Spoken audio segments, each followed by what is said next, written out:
आज हमारे पास जो स्रोत हैं वे स्त्री के अनुभव पर एक बहुत ही कह सकते हैं गहरा और अनोखा दृष्टिकोण पेश करते हैं।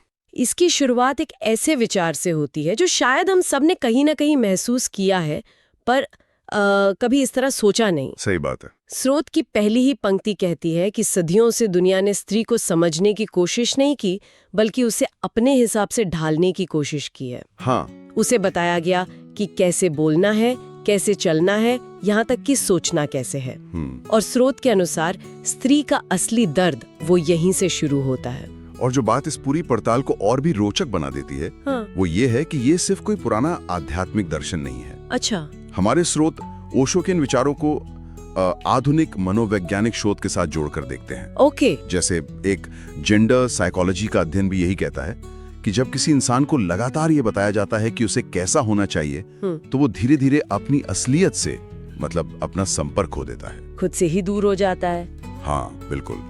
तो आज की हमारी चर्चा का मकसद इसी दर्द की जड़ तक पहुंचना है और उन 7 महत्वपूर्ण पड़ावों को समझना है जो स्त्री की चेतना और मुक्ति की यात्रा को दर्शाते हैं। बहुत खूब। तो चलिए इस नक्शे का पहला पड़ाव देखते हैं। स्रोत की शुरुआत एक ऐसे विचार से होती है जो सोचने पर मजबूर कर दे कि जिस गुण की वजह से स्त्री को कमजोर या भावुक कहा गया, यानी उसकी संवेदनशीलता, वही शायद उसकी सबसे बड़ी ताकत हो। ये सुनने में उल्टा लगता है ना? बिल्कुल। और यही इस विचार की खूबसूरती है। समाज अक्सर भावनाओं के बहाव को अस्थिरता या कमजोरी से जोड़ता है। सही बात है। पर ओशो का तर्क है और स्रोत इसे आगे बढ़ाता है कि ये बहाव असल में दुनिया को ज्यादा गहराई से समझने की क्षमता है। इस शोर में संगीत सुनने जैसा है। वाह। विज्ञान की भाषा में कहें तो इसे हाई इमोशनल इंटेलिजेंस कहा जा सकता है। एक अध्ययन में पाया गया कि जिन लोगों में भावनात्मक जागरूकता ज्यादा होती है, उनके दिमाग का वो हिस्सा ज्यादा सक्रिय होता है जो सामाजिक संकेतों को समझने में मदद करता है। अच्छा, तो जिसे समाज कमजोरी कहता है, विज्ञान उसे एक बहुत ही उन्नत सामाजिक कौशल के रूप में देख रहा है। ये तो कमाल की बात है। मतलब घर में जब कोई दुखी होता है और एक स्त्री उस चुप्पी को भी पढ़ लेती है, तो वो भावुक नहीं हो रही। नहीं, वो असल में एक बहुत ही जटिल डेटा को प्रोसेस कर रही है। आपने बिल्कुल सही शब्द इस्तेमाल किया, डेटा। वो शारीरिक हाव भाव, आवाज का उतार चढ़ाव, माहौल की ऊर्जा, इन सब सूक्ष्म संकेतों को पढ़ रही है। ये एक असाधारण क्षमता है, लेकिन सदियों से इस क्षमता को दबाया गया, उसे कमी की तरह पेश किया गया। और यहीं से हम यात्रा के दूसरे पड़ाव पर आते हैं। और वो पड़ाव क्या है? अगर संवेदनशीलता एक शक्ति है, तो फिर स्त्रियां उसे छोड़कर कुछ और बनने की कोशिश क्यों करती हैं? यहीं पर दूसरा पड़ाव आता है, पुरुष जैसा बनने की गलती। ओके। जब आपकी सबसे बड़ी शक्ति को ही आपकी कमजोरी बता दिया जाए, तो आप क्या करेंगे? आप उस मॉडल को अपनाएंगे जिसे समाज सफल मानता है। और वो मॉडल पारंपरिक रूप से पुरुष का रहा है। हाँ बिल्कुल, ज्यादा आक्रामक, ज्यादा प्रतिस्पर्धी, भावनाओं से दूर। स्रोत में कॉर्पोरेट लॉयर का उदाहरण है, जो बोर्डरूम में बेहद सफल है, लेकिन घर आकर उसे समझ नहीं आता कि वो है कौन। मैं इस तस्वीर को साफ देख सकती हूँ। मतलब बाहर से मजबूत, लेकिन अंदर से वो एक खोखलापन महसूस करती है। हम क्योंकि उसे कभी खुद होने की इजाजत ही नहीं मिली। बिल्कुल। मनोविज्ञान में इसे आइडेंटिटी कॉन्फ्लिक्ट कहते हैं। एक शोध भी यही कहता है कि जब कोई इंसान अपनी मूल प्रकृति के विरुद्ध जाकर जीता है, तो उसके भीतर एक गहरा तनाव पैदा होता है। ये सिर्फ बाहरी सफलता की बात नहीं है। नहीं, ये आंतरिक शांति और संतुलन को खो देने की बात है। ये एक तरह का कह सकते हैं आत्मविश्वास घात है, जो इंसान को अंदर से थका देता है। और ये जो अंदरूनी संघर्ष है, ये सिर्फ एक व्यक्ति के अंदर तो नहीं रहता होगा ना? नहीं। स्रोत के अनुसार इसका असर बाहर पूरी दुनिया पर पड़ता है। सही कहा। और यह हमें तीसरे पड़ाव पर ले आता है। अच्छा। कि दमन का प्रभाव सिर्फ स्त्री पर नहीं, पूरे समाज पर होता है। ओशो का तर्क है कि स्त्री जीवन का केंद्र है। वो जन्म देती है, पोषण करती है। जब आप केंद्र को ही दबा देते हैं, तो पूरा ढांचा असंतुलित हो जाता है।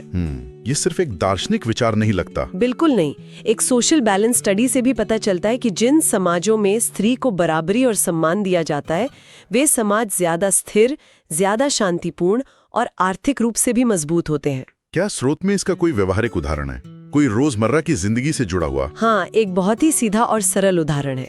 जिस घर में स्त्री की बात सुनी जाती है, उसकी राय का वजन होता है, वहाँ पले बड़े बच्चों में डर कम और आत्मविश्वास ज्यादा होता है। अच्छा, वे भावनात्मक रूप से ज्यादा सुरक्षित महसूस करते हैं। यह दिखाता है कि एक स्त्री का सम्मान पूरे परिवार और अगली पीढ़ी की मानसिक सेहत से सीधे तौर पर जुड़ा है। ये कोई छोटी बात नहीं है। बिल्कुल नहीं। और यहीं पर स्रोत एक बहुत ही बारीक लेकिन जरूरी फर्क बताता है सुरक्षा और सम्मान के बीच। यह हमारी यात्रा का चौथा पड़ाव है और मुझे ये बिंदु बहुत महत्वपूर्ण लगा। हाँ, ये बहुत जरूरी है। सदियों से स्त्री को ये कहकर एक दायरे में रखा गया कि हम तुम्हारी रक्षा करेंगे, पर स्रोत पूछता है कि सवाल रक्षा का नहीं, सम्मान का है। सुरक्षा देना तो अच्छी बात लगती है, इसमें क्या गलत है? ये एक बहुत जरूरी सवाल है।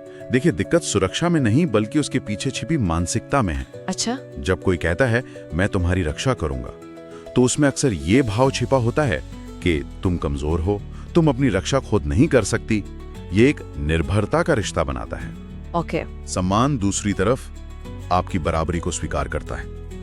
ये कहता है मैं तुम्हारे वजूद, तुम्हारी राय और तुम्हारी शक्ति का आदर करता हूँ। एक स्टडी भी यही बताती है कि जब किसी को सम्मान मिलता है तो उसका आत्मविश्वास और आत्मसम्मान स्वाभाविक रूप से बढ़ता है। सम्मान एक आंतरिक शक्ति देता है, जबकि सुरक्षा एक बाहरी निर्भरता बनाती है। बिल्कुल।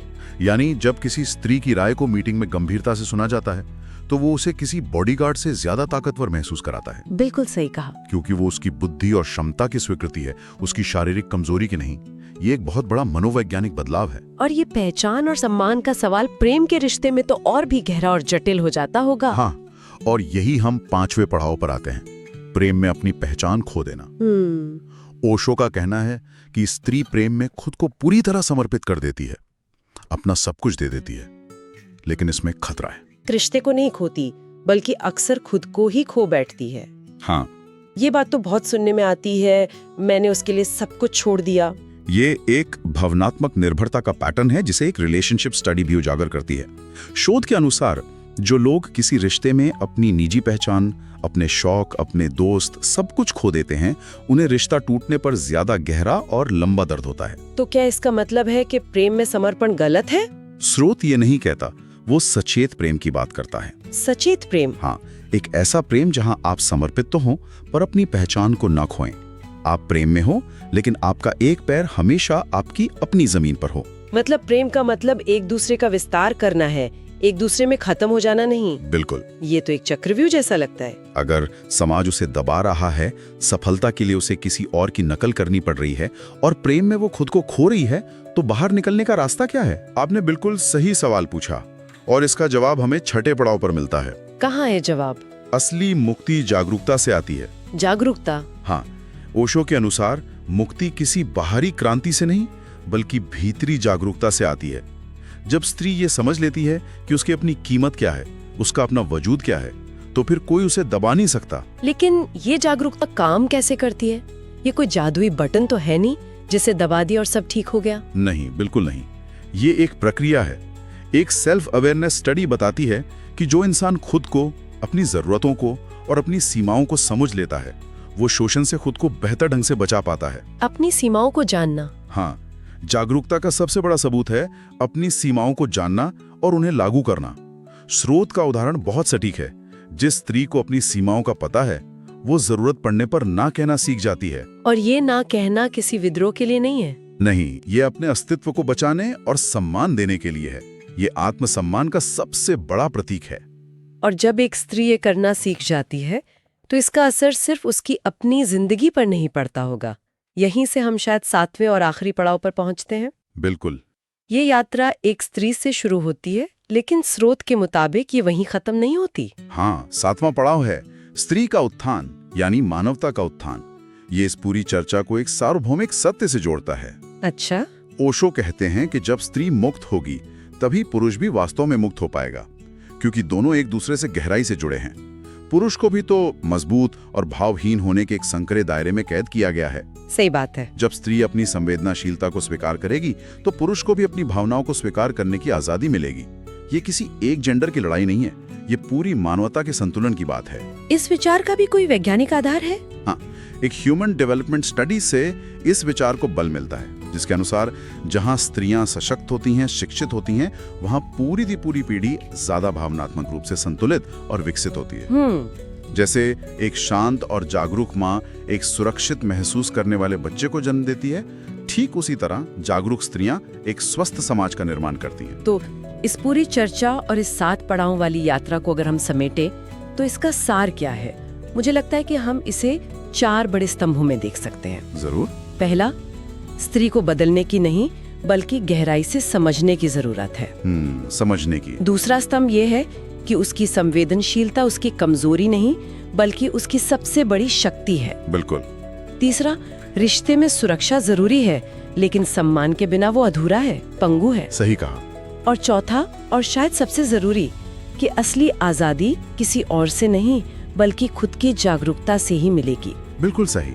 और ये चारों स्तंभ एक दूसरे से जुड़े हुए हैं। जब आप किसी को समझते हैं तभी आप उसका सच्चा सम्मान कर पाते हैं। हाँ। जब आप सम्मान करते हैं तब आप उसकी संवेदनशीलता को शक्ति के रूप में देख पाते हैं और ये सब अंततः उसे अपनी आंतरिक जागरूकता की ओर ले जाता है। ये एक पूरी यात्रा है। हाँ, कोई एक घटना नहीं। उम्मीद है कि इस चर्चा से स्त्री को देखने का एक नया और शायद ज्यादा सच्चा नजरिया मिला होगा। ये विचार केवल जानकारी नहीं है बल्कि आत्मचिंतन के लिए एक निमंत्रण है, हम सभी के लिए। और अंत में एक विचार सोचने के लिए छोड़ जाते हैं।